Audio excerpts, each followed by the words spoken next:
नमस्कार दोस्तों, कैसे हैं आप सब। चलिए शुरू करते हैं एक नई कहानी। एक छोटे से कस्बे में समीर नाम का एक लड़का रहता था।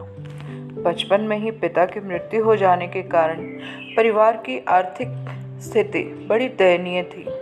समीर की माँ कुछ पढ़ी लिखी ज़रूर थी, लेकिन उतनी पढ़ाई से नौकरी कहाँ मिलने वाली थी। सो घर घर बर्तन मांजकर और सिलाई बुनाई का काम करके किसी तरह अपने बच्चे को पढ़ा लिखा रही थी। समीर स्वभाव से बड़ा शर्मीला था और अक्सर चुपचाप बैठा रहता था। एक दिन जब वो स्कूल से लौटा तो उसके हाथ में एक लिफाफा था। उसने माँ को लिफाफा पकड़ाते हुए कहा, माँ, मास्टर साहब ने तुम्हारे लिए चिट्ठी भेजी है, ज़रा देखो तो इसमें क्या लिखा है।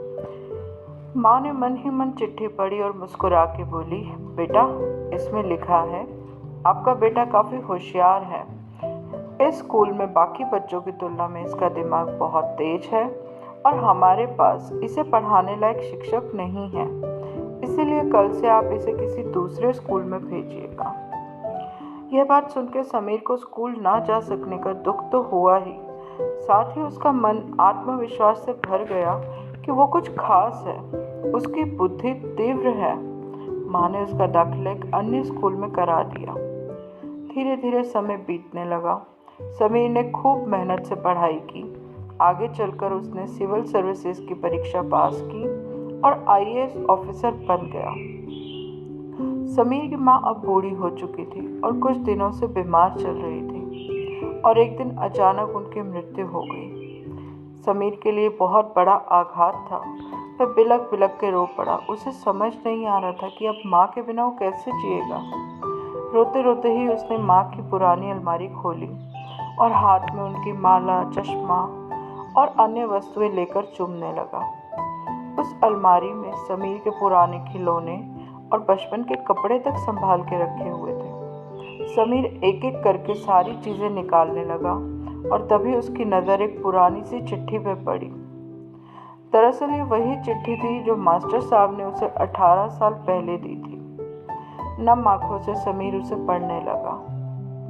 आदरणीय अभिभावक, आपको बताते हुए मुझे अफसोस हो रहा है कि आपका बेटा समीर पढ़ाई में बहुत ही कमज़ोर है और खेलकूद में भी भाग नहीं लेता है। जान पड़ता है उम्र के हिसाब से समीर की बुद्धि विकसित नहीं हो पाई है, अतः हम इसे अपने विद्यालय में पढ़ाने में असमर्थ हैं। आपसे निवेदन है, समीर का दाखिला किसी मंदबुद्धि विद्यालय में कराएं या फिर उसे अपने घर पर खुद ही पढ़ाएं।